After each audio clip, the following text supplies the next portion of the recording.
Today, we become legends. Rat is one of my favourite gods to play, but one thing that I really hated about his initial rework was the removal of the branching Acorn tree. The variety it brought to his playstyle back then allowed him to flex into different roles and build with different synergies than he could with just the one Acorn. But with the Season 7 mid-season patch, the Acorns are back, but with very different applications than before. So this video is going to be an in-depth analysis on all the Acorns, which ones are good or bad, why and where you should build them, all that stuff. So let's just jump in with the first Acorn, that being Evergreen. This is one of the cheaper Acorns at 1900 gold, which compared to Boots at 1600 is extremely cost efficient. This provides similar movement speed and power stats to Warrior Tabite, sacrificing 5 power for 2% movement speed, but then also comes with 15% extra max health, which is between 74 and 282 health from level 1 to 20, just based on base health. But on top of those incredible base stats, this item also has a passive that restores 7% max health and mana on ability hit. So I'm not going to beat around the bush here, this Acorn will be busted.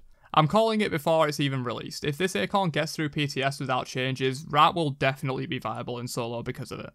The 7% max health heal comes out to 151 with no other health in your build, just from base health and that 15% boost from the Acorn. For context, Rat's old Acorn that he currently has on the live client heals for 15 plus 15% scaling, so you would need to have 907 physical power for the old Acorn to match this one in terms of healing. And this Acorn also restores 7% mana on hit, basically giving you infinite mana as soon as you buy this. That's how strong this is. If you build an extra, let's say 1000 health in your build, which is reasonable considering the Acorn's passive incentivizes you to build health, your max health will come to 2820. 7% of that is 197 health that you're healing once you're at full build.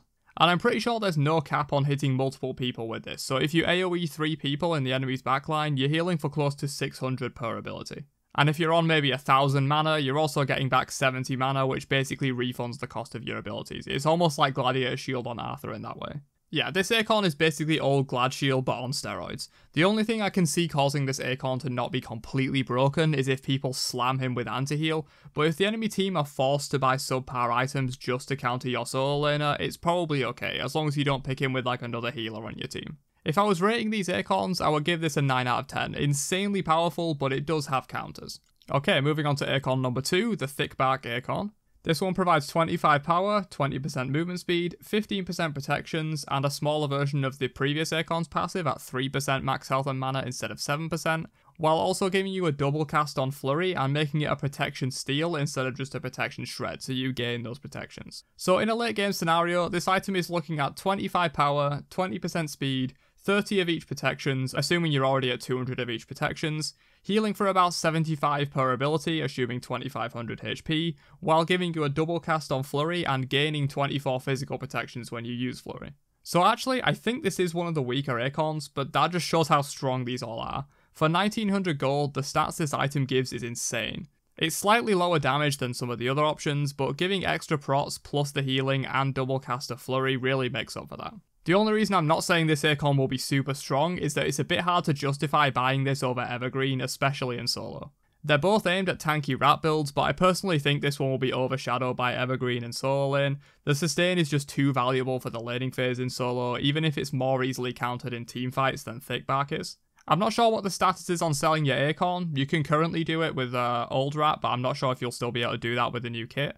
But if you can sell your Acorn, if the enemy team invests heavily into anti-heal just to counter your Evergreen Acorn, you could sell it and buy this one and laugh at them since they're pretty interchangeable. They both work well in a tank build. I just think Evergreen is probably better. So I'd rate this one maybe a 7.5 out of 10. It's definitely still really powerful and far better than Boots for only 300 gold more, but I think it's worse than the other options and ultimately will be overshadowed by Evergreen. So those are the two tanky Acorns for Rat. The other two are slightly more damage focused, starting with the Bristle Brush Acorn.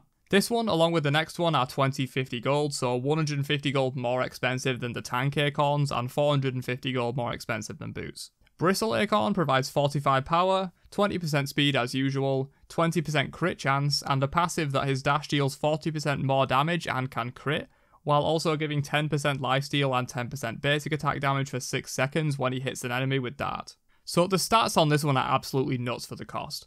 20% crit for 2050 gold this early on in the game is going to cause some crazy stuff for sure. Especially since I assume you can still buy these Acorns out of base. You'll have 20% crit probably before your first bag, so that's definitely something to watch out for if you're playing against Rat with this Acorn. one dice roll could cost you your life with those crits. Dart goes from 210 plus 70% to 294 plus 98%, making it hit pretty damn hard now to say it's almost instant, especially when used in close range. But it can also crit now, so there's a 20% chance with just the Acorn that it does 600 plus 200% scaling, which is crazy so early in the game. An important thing to note is that the passive of this Acorn is on damaging enemies, not enemy gods, so this will trigger on minions and jungle camps, giving Rat built-in sustain from the lifesteal and extra clear from the basic attack damage on jungle camps. It's a 6-second buff too, so it's not to be overlooked. That's longer than most steroids in the game. If you buy this Acorn, you definitely level the dash first, I think, and you just try and play off critting with the dashes early game. Play aggressive and dash people on cooldown, and if you land a crit when you dash them, you go in with that lifesteal and basic attack damage to try and finish off the kill. Honestly, I think this Acorn will be good on its own without any other crit items in your build, but you can definitely combine this with Malice in my view. The other crit items will probably be meme status on Rat, and like a full crit build will be tried but not very good, I don't think, because they're too heavily focused on basic attacking and Rat is more of an ability character. Maybe Deathbringer could work, but I still think it's a bit weak for the cost. However, Malice is a must buy with this Acorn in my opinion. It puts you up to 45% crit, which is a pretty good amount, has some other useful stats, and the passive subtracting 3 seconds from your cooldowns is huge for Rat. He has pretty long cooldowns, so having that is going to allow him to continue the fight much more easily. You can ult in 2, 3 and then dash, which will hopefully crit to reduce all of those abilities by 3 seconds. It makes Dart by default an 11-second cooldown if you crit with it, which 45% chance is a decent chance you will, or 5.4 seconds with full cooldown reduction if you crit. That's kind of crazy. I rate this Acorn a 9 out of 10 as well. I think it's going to be the go-to for aggressive Rat builds in combination with Malice, but there is the issue of it being naturally inconsistent and could maybe see people favouring other options because of that if they just want consistent damage. But overall, I'd say this one is almost as powerful as Evergreen, it just does different things. And the final Acorn, the Thistlethorn Acorn.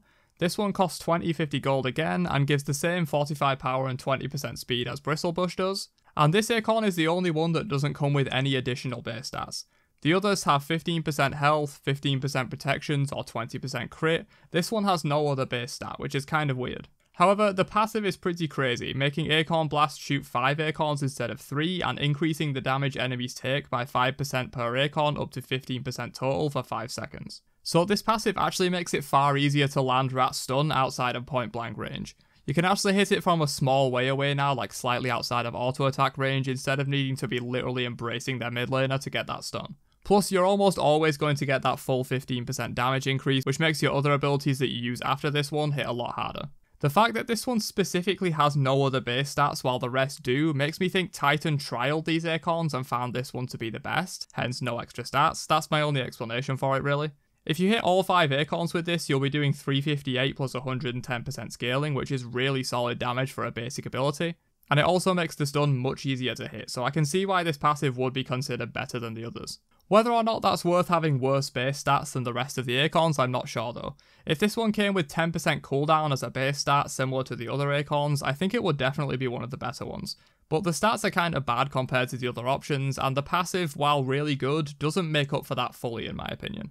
I'd probably give this one a 7 out of 10. Having access to a slightly ranged stun is very valuable, and Acorn Blast can burst really hard while also giving him much faster jungle clear, but I don't think it's quite as good as Bristle Brush, the crit Acorn, for being aggressive.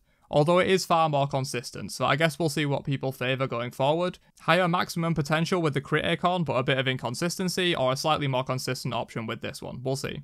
Overall though, I stand firm in saying that Evergreen will be the best Acorn. With the removal of Glad Shield from solo, sustain will be much harder to come by, and if Rat can still buy this Acorn from out of base, he's going to be able to out-sustain most warriors in boxing trades using Evergreen's passive super early on and really bully the lane in solo. Will it fix his trash late game? Probably not. He might be a sort of King Arthur style pick in solo, where he dominates the lane very consistently, gets a lead and stomps the mid game, but falls off a lot late game and can be countered by anti-heal. Alright, so just adding this in after the fact because some additional balance changes were made from the PTS feedback to 3 of Rat's Acorns. Both the tanky Acorns, Evergreen and Thickback, were nerfed to 20-50 gold, so now all of the Acorns cost the same. They also got 5% of their passive health and protection bonuses reduced respectively, while Bristle Brush, the crit Acorn, got 10 power taken off of it. These changes make a lot of sense. I don't really know why Thickback, but especially Evergreen, cost 1900 gold when the other two cost 20-50 gold. That didn't really make sense. They were far too cheap for the stats they gave, even when you consider the fact that these Acorns take up Rat's passive slot. The Bristle Brush change is expected. Like I said in this video, I think it will be the go-to jungle rat or damage rat Acorn, while Evergreen will be the go-to solo lane or tanky Acorn, so hitting both of those is definitely warranted in my view. They also hit Thickback with a similar treatment, which makes me think he was actually performing quite well with this Acorn on PTS, maybe on a similar level to Evergreen. Though I imagine these changes were just made to keep the two Acorns in line since their base stats mirror each other, they just have protections or health respectively. But that's it for my pre-release analysis on Rat's new Acorns. I love the look of them, especially Evergreen and Thistlethorn, they look really cool. Let me know your favourite and or the one you think will be best down in the comments below, and if there's any secret synergies I might have missed out on, then drop them down there too. And I'll catch you guys in another video later on. Have a great day, and peace out you nerds.